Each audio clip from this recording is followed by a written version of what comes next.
ప్రాజెక్టుల విషయంలో ఇప్పటికే తెలంగాణకు అన్యాయం జరుగుతోంది. ఇప్పుడు బనకచెర్ల ద్వారా మరింత నష్టం జరుగుతుంటే ఏపీని అడ్డుకోకుండా కాంగ్రెస్ బీజేపీ ఏం చేస్తున్నాయని హరీష్ రావు ప్రశ్నించారు. అయితే ఆయనకు కౌంటర్ ఇచ్చారు కేంద్ర మంత్రి కిషన్ రెడ్డి. పైన ఎగువ ఉన్న రాష్ట్రాల అభిప్రాయాలు తీసుకోరా, జీఆర్ఎంబీ అనుమతి తీసుకోరా, ఇవి లేకుండా మరి ఎట్లా కేంద్ర ప్రభుత్వం ఆర్థికపరమైన అనుమతిస్తుంది, ఎట్లా కేంద్ర ప్రభుత్వం ఈ ప్రాజెక్టు కట్టడానికి అనుమతిస్తుంది?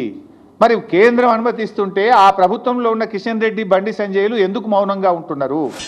ఇంకా బంకచెర్లకు సంబంధించినటువంటి డిపిఆర్ఏ రెడీ కాలేదు, వాళ్ళు ఇంకా డిపిఆర్ఏ ఇవ్వలేదు. బంకచెర్ల మీద ప్రాజెక్టు కడుతున్నారో నాకు తెలియదు, ఆయనకు తెలుసుకోవాలి. ఒకటి నెంబర్ 1. ఆంధ్రప్రదేశ్కి ఆల్రెడీ పోలవరం జాతీయ ప్రాజెక్టు ఇచ్చారు. ఇప్పుడు రెండవది గోదావరి బంకచెర్లకు కూడా 80,000 కోట్ల రూపాయలు ఇస్తామంటున్నారు. దానికి 80,000 ఇస్తారు, పోలవరంకు 80,000 కోట్లు, దాదాపు 80,000 దాటుతుంది పోలవరం కూడా. అంటే 1,60,000 కోట్ల రూపాయలు ప్రాజెక్టుల నిర్మాణానికి ఆంధ్రప్రదేశ్కు సమకూరుస్తున్నారు. అందులో ఒక పై సంబంధం అన్న తెలంగాణకి ఇచ్చారా? 1%, 1,600 కోట్లని ఇచ్చారా అని అడుగుతా ఉన్నా నేను. ఇయ్యనప్పుడు 8 ఎంపీలు బీజేపీ గెలిచి ఏం ప్రయోజనం? 2 కేంద్ర మంత్రులు ఈ రాష్ట్రం నుంచి ఉండి ఏం ప్రయోజనం? ఆ రాష్ట్రానికి సంబంధించి వాళ్ళు తీసుకుపోతున్నారు, మన రాష్ట్రానికి సంబంధించి మనం ఫైట్ చేస్తాం అంతే. ఏమేమి తీసుకొచ్చామో చాలా స్పష్టంగా ప్రతి చెప్తున్నాం. కాబట్టి హరీష్ రావు మాకేం చెప్పాల్సిన అవసరం లేదు.